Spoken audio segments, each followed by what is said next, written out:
اسی طرح کا ایک بندہ تھا، وہ کہتا تھا جی میرے سوال کا جواب کبھی نہیں کسی نے دیا۔ اس کی ملاقات ایک درویش سے ہو گئی، حضرت بہلول دانا سے۔ فرمانے لگے پوچھو بھئی کیا سوال ہے؟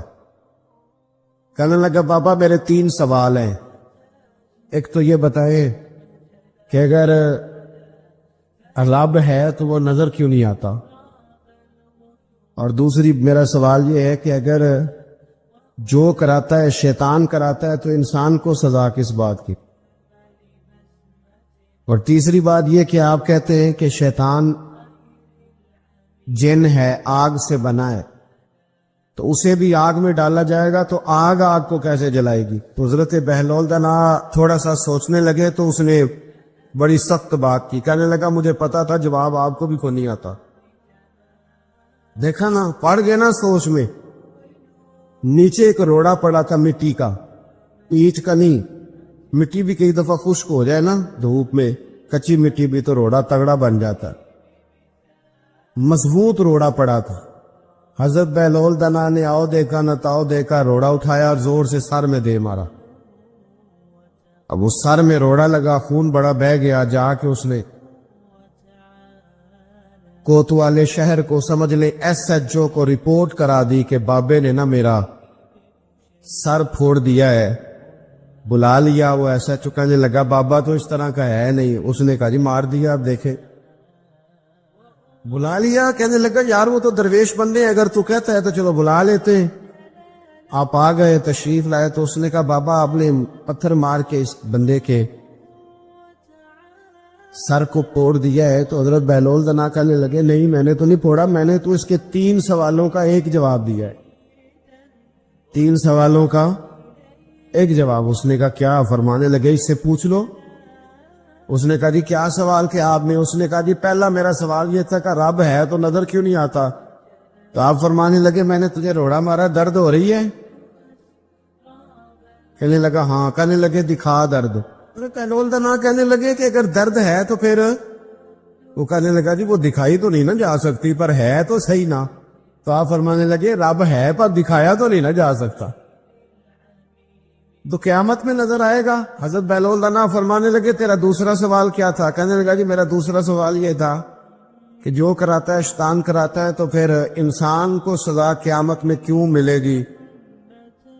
تو آپ فرمانے لگے جا پھر تجھے روڑا بھی شیطان نے مارا ہے، میرے اوپر پرچہ کیوں کٹا دیا؟ پکڑ جا کے اس کو۔ آپ نے فرمایا تیرا تیسرا سوال کیا تھا؟ کہنے لگا جی میرا تیسرا سوال یہ تھا کہ شیطان آگ سے بنا ہے، تو آگ کو آگ میں ڈالیں گے تو اسے کیا تکلیف ہوگی؟ تو آپ فرمانے لگے تو کس چیز سے بنا ہے؟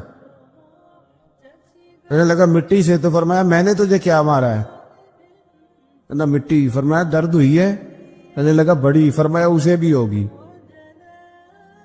ہمارے آج کل کے جتنے امور ہیں ان امور کے اندر دنیا داری غلبہ کرتی چلی جا رہی، ہر کام میں دنیا داری کی آمیزش ہو جاتی ہے، نہ چاہتے ہوئے بھی، نہ ارادہ کرتے ہوئے بھی، بہت ساری جگہوں پہ۔ اور دنیا داری اتنی غالب ہو گئی ہے کہ دنیا ہی دنیا نظر آنے لگ گئی ہے، دنیا ہی دنیا، یعنی کوئی چیز کیمرے کی آنکھ سے چھپ نہیں پا رہی، کوئی بات ایسی نہیں جس پر لوگوں کی نظریں نہ ہوں، کوشش کریں۔ اور عجیب بات یہ ہے کہ دنیا داری ہو، دولت ہو تو اس کو چھپا کے رکھا جاتا ہے، اور دین کی کوئی بات ہو اس کو نشر کرنا ضروری سمجھا جاتا ہے تاکہ لوگوں کو میرے تقوی اور میری پرہیزگاری کی خبر جلدی جلدی مل جائے۔ میرے نبی کریم علیہ الصلوۃ والسلام نے خالص اللہ کی رضا کے لیے ہر کام کرنے کا حکم دیا۔ سیدہ عائشہ صدیقہ رضی اللہ تعالیٰ عنہ راوی ہے، الترغیب و ترہیب میں حدیث ہے، پیارے حبیب کریم سید عالم صلی اللہ تعالیٰ علیہ وسلم نے ارشاد فرمایا کہ حضور ایک دن مجمع صحابہ کے مجمع میں حضور نے پوچھا بتاؤ اسلام کی سب سے مضبوط بنیاد کیا ہے؟ ایک صحابی نے کہا یا رسول اللہ نماز پڑھنا۔ 5 وقت لوگ جمع ہوتے ہیں، ایک دوسرے کا حال احوال پوچھتے ہیں، معاملات ہوتے۔ یا رسول اللہ صلی اللہ تعالی علیہ وسلم مضبوط بنیاد ہے اسلام کی نماز پڑھنا، 5 وقت جمع ہونا۔ حضور نے فرمایا بات تمہاری ٹھیک ہے پر تم میری مراد کو نہیں پہنچے۔ عرض کی حضور حج کرنا،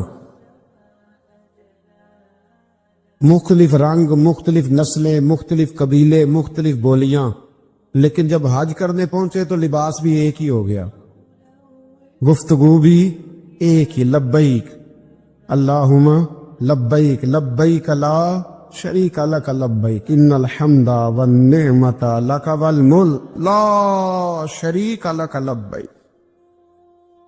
ایک ہی صف میں کھڑے ہو گئے محمود و اجاز، نہ کوئی بندہ رہا نہ کوئی بندہ نواز۔ نبی رحمت سید عالم صلی اللہ علیہ وسلم سے عرض کی حضور یہ حج جو ہے نا اس میں بڑی یکسانیت ہوتی ہے، ہر رنگ ہر نسل کا آدمی ایک تسبیح کے دانے کی طرح ایک جگہ پہ پرو دیا جاتا ہے، تو لگتا ہے یہ اسلام کی مضبوط بنیاد ہے۔ محبوب فرمانے لگے بات تمہاری ٹھیک ہے پر تم میری مراد کو نہیں پہنچے۔ عرض کی حضور پھر زکوٰۃ صدقات خیرات اسلام کی مضبوط بنیاد ہے، کیوں؟ وہ اس لیے کہ غریب امیر کو دیتا ہے، امیر غریب کو دیتا ہے، اور غریب امیر سے لیتا ہے تو ایک رشتہ بنتا ہے، ایک تعلق بنتا ہے۔ محسن کا اور احسان مند کا بڑا گہرا رشتہ ہوتا ہے، بڑا ایک دوسرے سے پیار کرتے ہیں، ایک دوسرے کو چاہتے ہیں، ایک دوسرے کے لیے اچھے جملے بولتے ہیں، ایک دوسرے کے لیے ہمیشہ ان کے جذبات ٹھنڈے میٹھے اور اچھے ہوتے، تو لگتا ہے یہ اسلام کی مضبوط بنیاد ہے۔ حضور فرمانے لگے بات تمہاری ٹھیک ہے اور تم میری مراد کو نہیں پہنچے، تو پھر صحابہ عرض کرنے لگے حضور ہماری رعایت فرما دے، پھر ایک رحمت کی نظر کر دے، آپ ہی بتا دیں اسلام کی مضبوط بنیاد کیا ہے۔ تو محبوب فرمانے لگے اسلام کی مضبوط بنیاد ہے اللہ کی رضا کے لیے کسی سے محبت کرنا۔ کس کی رضا کے لیے؟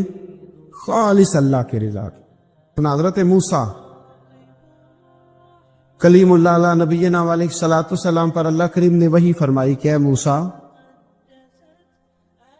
اے میرے کلیم، میرے لیے بھی کوئی کام کیا ہے؟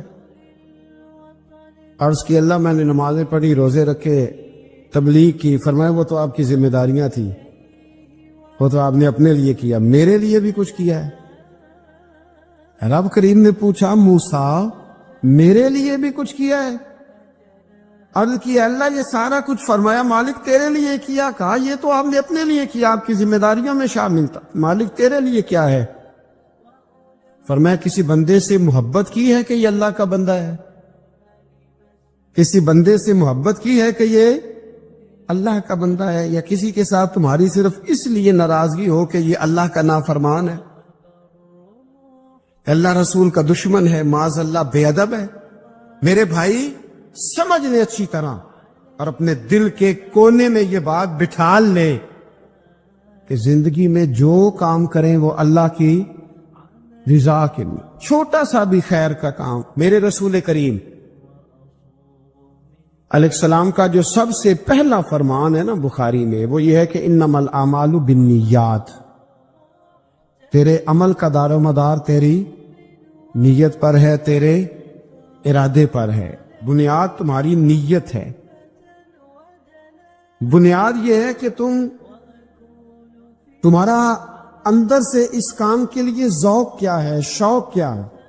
اگر وہ بنیاد مضبوط ہے تو پھر عمل کی جو آپ چھت ڈالیں گے وہ ساری چھت بھی مضبوط ہے۔ لیکن اگر ارادے کچے ہیں، کمزور ہیں، سازشیں ہیں، رنجشیں ہیں، اندر معاملات گڑبڑ ہیں، تو پھر کبھی دیواریں مضبوط ہو سکتی۔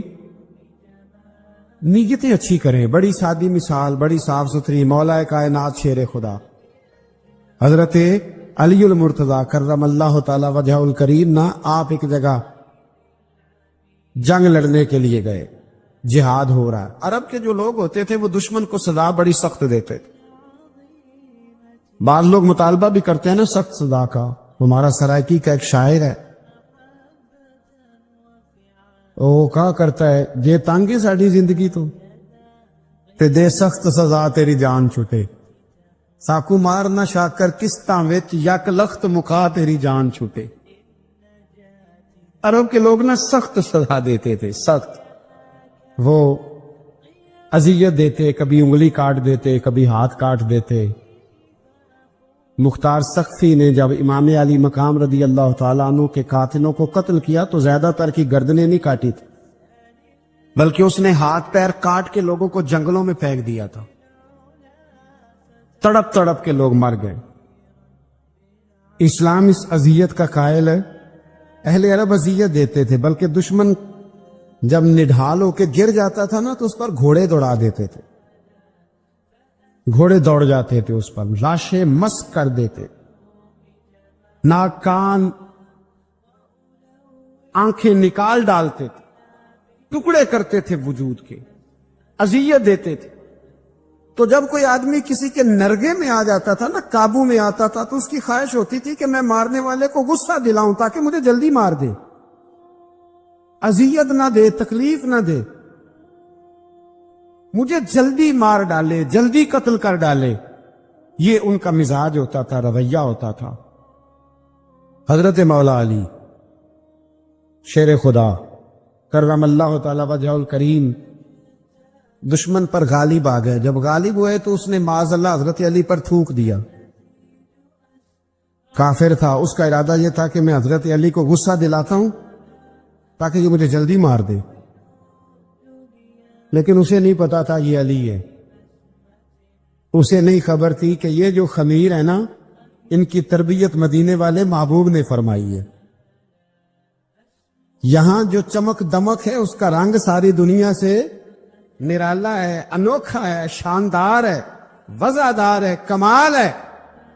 کہا حضرت علی پر معاذ اللہ میں یہ کام کرتا ہوں تاکہ وہ جلدی قتل کر دیں گے، لیکن جب اس نے مولا علی کی طرف یہ نازیبا حرکت کی تو حضرت علی نہ تلوار چھوڑ کے پیچھے ہٹ گئے۔ توجہ کرنا، رزلٹ دیکھنا، مولا علی پیچھے ہٹ گئے اور فرمانے لگے جا تو آزاد ہے۔ وہ کہنے لگا میں آزاد ہوں، کس طرح، کیسے؟ تو حضرت علی فرمانے لگے میرا تیرا ذاتی جھگڑا تو کوئی نہیں نا،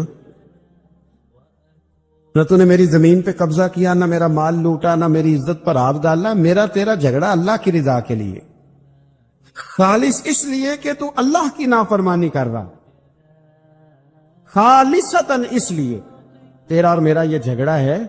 باقی جہاں تک تعلق اس بات کا ہے کہ اب تو نے میری ذات شامل کر دی، اب تو نے مجھے تکلیف دے دی، اب تو نے مجھے اذیت میں مبتلا کر دیا۔ تو حضرت مولا علی شیر خدا فرمانے لگے اب ذات آ گئی ہے میری بیچ میں، اب میری ذات بیچ میں آ گئی ہے، اب اگر میں تجھے قتل کروں گا تو لگے گا میں نے اپنے ذاتی غصے میں قتل کیا ہے، لہذا اب معاملہ یہ ہے کہ میں تجھے آزاد کرتا ہوں، اب تو چھٹی کر سکتا ہے، جا سکتا ہے، دوبارہ کبھی میرے ہاتھ آئے گی تو دیکھی جائے گی۔ مولا کائنات نے اسے چھوڑ دیا، لیکن وہ حضرت علی کا غلام بن گیا۔ وہ غلام بن گیا، کہنے لگا علی اب سمجھ آئی ہے کہ دین کتنا شاندار ہے، دین کتنا اعلیٰ ہے، دین کی قدریں کتنی پاکیزہ اور کتنی حسین ہے، اور کتنا منور ہے محبوب کریم کا دین، آپ مجھے کلمہ ہی پڑھا دیں۔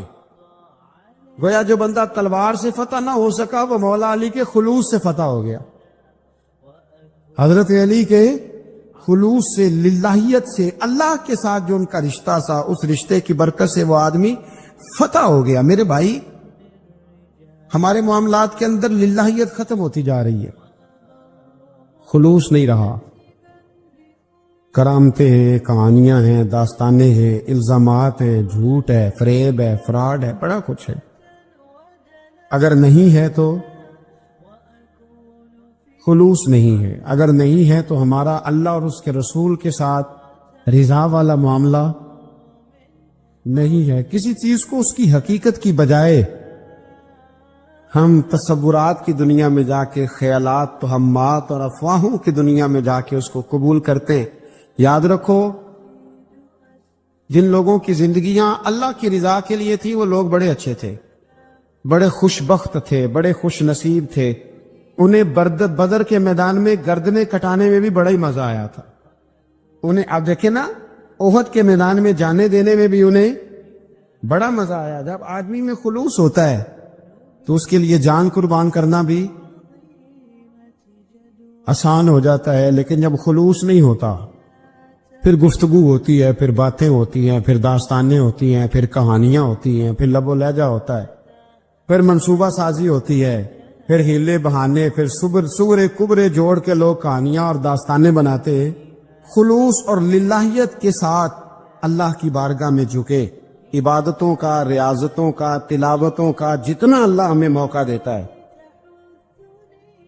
اس میں خلوص شامل کرنے کی کوشش کریں، للہیت شامل کرنے کی کوشش کریں، اللہ کی رضا شامل کرنے کی کوشش کریں۔ میرے نبی رحمت صلی اللہ تعالی علیہ وسلم نا حضرت معاذ ابن جبل کو جب یمن کے لیے روانہ کرنے لگے تو رسول پاک علیہ السلام نے بڑی نصیحتیں فرمائیں۔ ان نصیحتوں میں درد بڑا تھا، کیوں؟ اس لیے کہ حضور نے انہیں بتلایا تھا کہ جب تم واپس آؤ گے تو میری تمہاری ملاقات نہیں ہوگی، تم میری قبر سے گزرو گے۔ اکھاں جدوں میٹیاں زمانہ مینوں روے گا، اپنا تے اپنا بیگانہ مینوں روے گا، جدوں نہ میں دسیا میں خاراں نوں میں خانے وچ، جام ٹوٹ جان گے تے میں خانہ مینوں روے گا۔ کئی لک لک رون گے تے کئی بک بک رون گے، گلیاں دا ایانا تے سیانا مینوں روے گا۔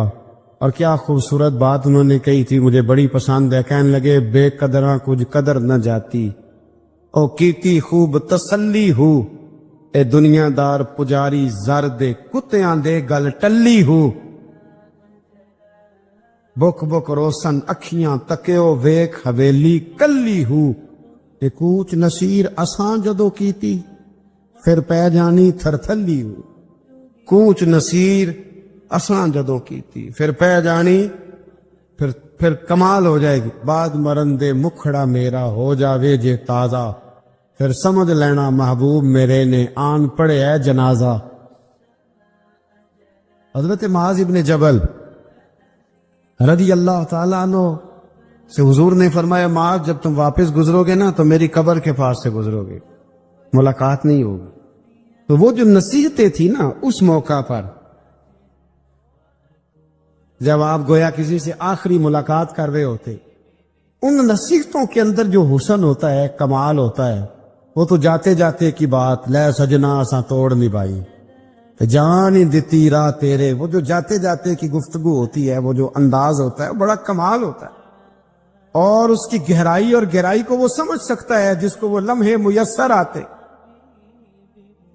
جو اس وقت اس مقام پہ کھڑا ہوتا ہے۔ حضرت معاذ ابن جبل رضی اللہ تعالیٰ عنہ تڑپ کے روئے کہ حضور کیا فرما رہے ہیں؟ حضور کوئی خاص نصیحت تو نبی پاک نے بڑا کچھ فرمایا، ایک جملہ حضور نے یہ کہا، معاذ عمل جتنا بھی کرنا خلوص کے ساتھ کرنا۔